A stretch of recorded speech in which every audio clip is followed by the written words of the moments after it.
Welcome to the Comfortable in Chaos Podcast. Strangle your demons and let's go. Y'all need Jesus!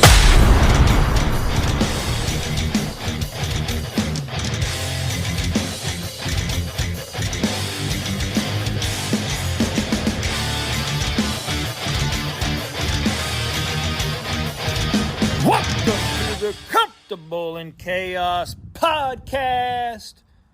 I am your end of 2023 host, Eric Hellberg. And guys, we are about to usher in a new year. And I think our mantra for 2024 ought to be to go from disorder to order. I mean, it went by so fleeting. We could call it like that movie, Gone in 60 Seconds. I don't know. Was that it? The Fast, the Furious, whatever the hell. Maybe I should go back to my roots and call it Gone in 40 Seconds. Because if I had air built up and could depress that air brake and release those cams, I'd done it so many thousands of times to garner entry, hotwire the majority of tractors, i.e. Freightliners, Peterbilts, Kenworths, that the whole process for me to get in, crank that baby and get out of there was gone in 40 seconds. That made me a very dangerous boy. But I think we need to get back to our roots too in 2024. Those roots being, where did we come from? So for me, a boy that grew up in the suburbs of Houston, in between there and Katy. I guess you could call that modern day suburbia, but back then suburbia just meant you were kind of outside the city. We were the sixth house in the subdivision, out in the middle of crops and fields. A forest in the back. That's kind of a different kind of suburbs, but boy, the world has changed. So I certainly didn't know about country life, but thank God I had a chance to get around the world a little bit, then experience life in a variety of fashions. And all that being said, my roots are going to be where I began these messages for you, right out here by my chickens. So if you hear one of my three roosters getting after it, you know what's up. But can we ever really forget where we came from? Maybe it is imperative upon you if you just came from a total cycle of abuse or something extremely disdainful, harmful. But even then, it will allow you to meet people where they are with empathy. I think if in the course of escaping and forgetting about where you came from, the mechanism you rely on is goods, services, i.e. doling out dinero, dollars, you've missed it. You've missed it. Whatever little values were in your childlike brain and were inculcating, percolating at that time, and what you enjoyed, they should still be similar now. Now, a little bit more free flow of money may give you a bit more opportunity, but the majority of people that we encounter in life never get much past a high school development. Watch them close. I'm even talking about people in the church, whatever the hell your religion is, wherever you are. Most people either simply don't grow because they are challenged not to, and if they are not challenged, they'll just stay where they're at. And there's enough broken people in this world that they can just latch onto them, eke out that period of time, the next period of time. It's a really weird thing. I'm not on Facebook. My wife is. She's the custodian for the family, but she shows me some of those things and tells me, and I'm like, you know what? I don't think most people ever advanced past a high school sophistication, and there is life. Okay, we're ushering in 2024. I heard an interview with PBT. Boy, when you can get some initials and that's your new lexicon, how people denote you, call you, as opposed to your full name, and this full name would be Patrick Bet David, I actually enjoyed it. Spit. I don't enjoy his interviews. I think he's a top-notch businessman. I mean, we hear a lot about him. I actually think it's cool that he's discussing politics, things that have gone amok in the world, especially with his Persian background, right? And I'm sure they have relatives back there. It gives him a keen understanding of some of the issues that many people don't have. And if you have that, or a gift has been bestowed upon you, it's incumbent upon you to use it. That is one of your giftings. And he encouraged all of his sales staff for 2024 to recreate ourselves. And I'm saying ourselves. I've taken that for us too. Let's recreate ourselves using the best of ourselves, but working on our weaknesses for 2024. I appreciated that interview. He's a much better interviewee than he is, in my humble opinion, an interviewer. And since it is the new year and we are starting anew, typically people make resolutions, right? All right, let's make some together, man. And by the way, how I want to end this year, if you've been finding this content valuable, or hell, just simply makes you chuckle, makes you think, leave me a review and send me some comments. Subscribe to the show, just simply because if you like it and or enjoy it, other men probably will too. And when they're typing in titles or looking for something very specific, it just pulls it up easier for them, especially on iTunes, Spotify, iHeart. We're on there. A lot of my buds don't really get on iHeart too much, but certainly Spotify and iTunes. Let's make those algorithms work. Instead of being spied on with those algorithms, let's use them to our advantage and grow this mug so we can do some monumental things in 2024. So here's my first resolution for you men. We're going to find a way to keep perverts from being Santa Claus during the Christmas season. We got to get rid of those guys, definitely. Second, we got to start getting the guys in the witness protection program a different variety of skills and jobs. I think they're also kind of hiding out and being Santa Claus as well. Can our government come up with something better than that? Chuckle, chuckle, wink, wink, nod, nod. And I think unless we are going to, on this migrant situation, maybe we need to go to war again, huh? Maybe we need to pilfer the resources of another land, bring another country into our dominion. We have Mexico right below us. Hell, let's go ahead and do all of Central America too. That's the preponderance of all of our migrants. We're not being hasty. We're not being harmful. We're not being hateful. We're just simply saying we no longer have room and or the resources. Therefore, let us take these lands, make one homogeneous country, utilize all these resources, and then we can provide for everyone. What the hell do you want Bozeman, Montana to become? And we have Hispanics up there already, right? They're in the service industry, construction industry. These guys can get around like jackrabbits. That ain't no problem. That's part of my family. I'm right in the mix. I've seen all that stuff firsthand. But is Bozeman now going to be called Barreraville? I don't think so. We're going to cruise on over next door to Duluth, Minnesota. And I don't know, does that need to be called Dustin Mendoza City? I don't know. Where does it end? There's no lack of compassion for all these people who are legitimate. But where is the lack of compassion or concern within their own countries or lands? Aren't they responsible for them? Doesn't that show a profound, uncaring attitude towards a government and or a country's own citizenry? Maybe we need our politicians talking about that and wrangling these boys in. I think it would be helpful. All right. Well, we also know some bad boys have been brought across. And I'm going to tell you, since it is New Year's Eve, be very careful where you go.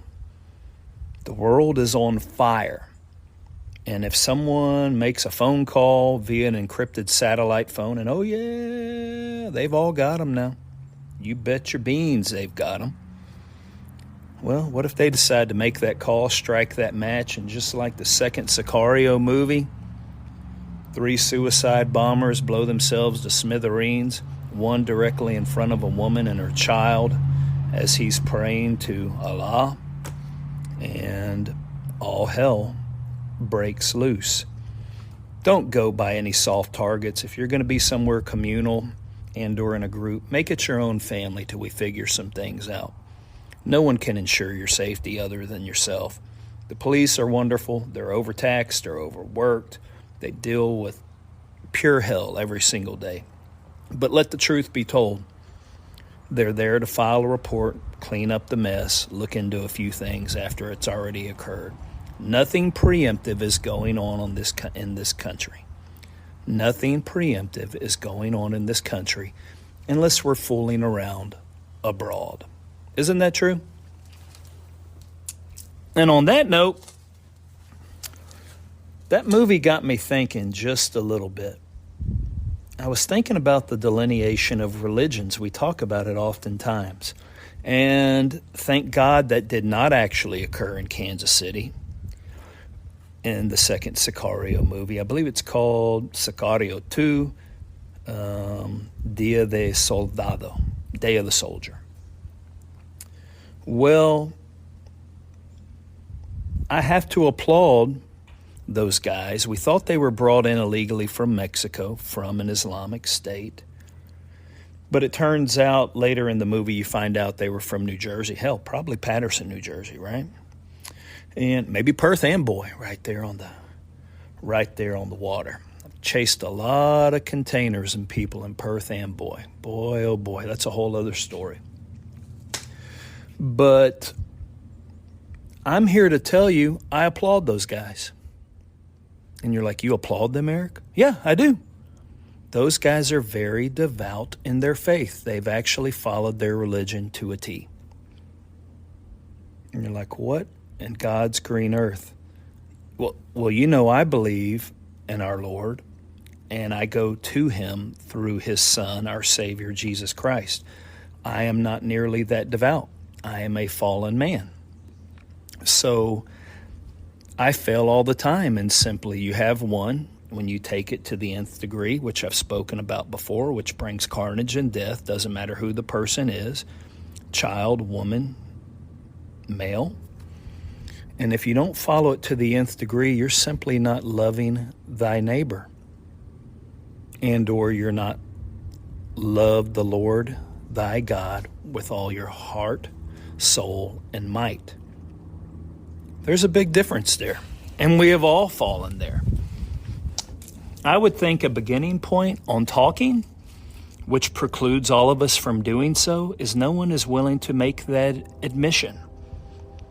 Let's just come to the table and say, if you are one of these warring Islamic factions from the Middle East or anywhere, we have failed as Christians. We simply cannot love you enough and or turn the other cheek. Therefore, we know we are not performing at our highest capacity. And since you, my Muslim brother, are good to me and we actually are friends, I appreciate you being more moderate and not fulfilling the letter of the law in your religion. That allows us to peacefully coexist. And it's no different for Christians, right?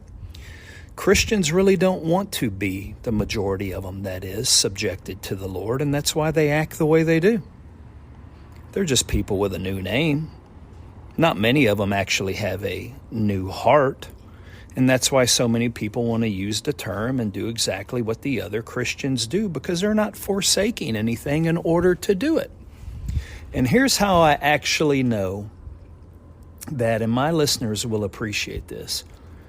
Pure Christianity is the toughest religion to follow. No, we don't get on rugs. We don't face east.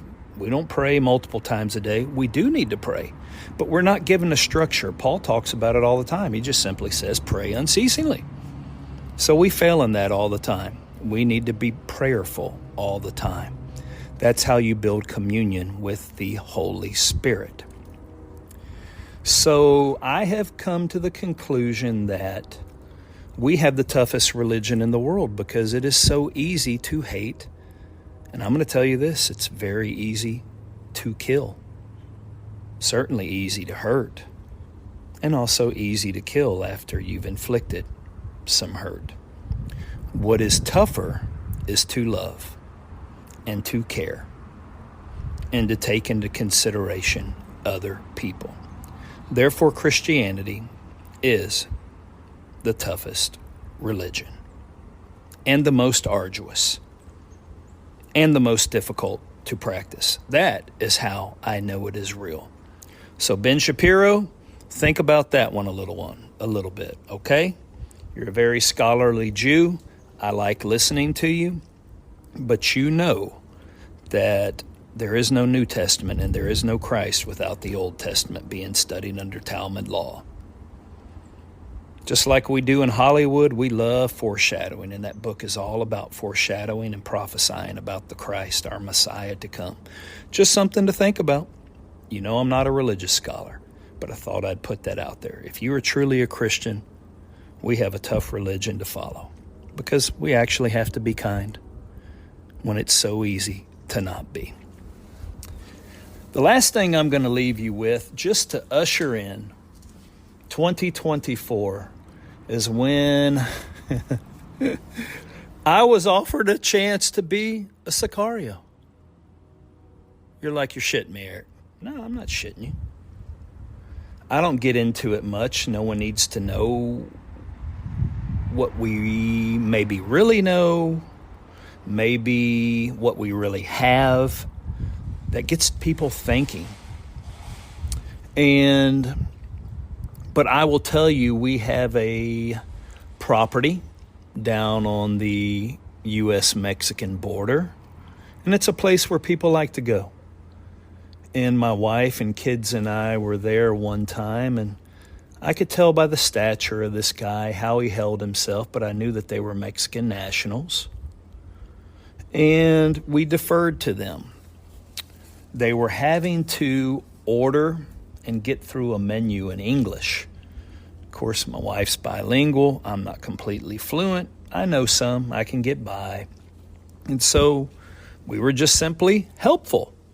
And thus a conversation began. Well, I'm not going to tell you where. I don't want anything pinpointed. I'm not even going to tell you the purview of this man's jurisdiction.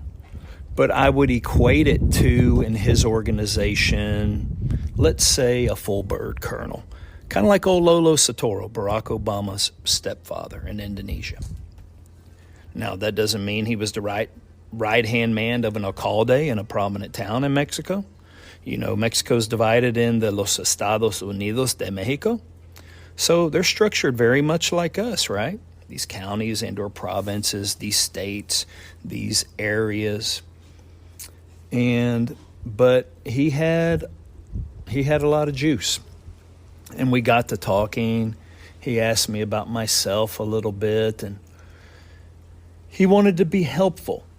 And he knew a little bit about some places we had mentioned, and we had talked about how the cartels had taken them over. And he basically, without boring you, gave us carte blanche and said that we could have his men's escort anytime we chose to go and visit, and we didn't have one thing to worry about, despite the fact that they were cartel controlled. He even went so far in very specific words when he knew a little of what I knew and said, basically, come with us and come practice. We don't like bad people, and you don't like bad people, and I'll set you up with everything you need, and we'll roll on down. I was like, gee whiz, okay. Well, that would certainly be one way to do it. And the crazy thing is, I bet a lot of my listeners and even myself, did you know I align myself with that? That actually gets me stirred up a little bit. We have that warring spirit in us. We want to exercise those things, and there's nothing wrong with it. But there is a difference between losing your soul, and that is a very easy way to go. So that was my chance at being a sicario, but I turned it down. We left with a few chuckles. We actually have been in communication since, and the last thing I'd want to have happen is to take them up on their offer and end up kidnapped down there. I know my wife would get released. Hell, I'd probably be left to flounder. And at this point in my life, I'd probably buckle with just a little bit of less food and water. So don't need to endure that. But thought that was interesting, especially after I watched that movie. It got me thinking back to some old times. And I will leave you with this. No matter what it is you are pursuing, and certainly make your wife and your children a priority on that list for 2024. Let's renew ourselves, recreate ourselves, and pursue it with the same vigor that Benicio del Toro does when he plays the role of Alejandro. So until next year, 2024, on the Comfortable in Chaos podcast, I bid you bon voyage, my burgeoning flock.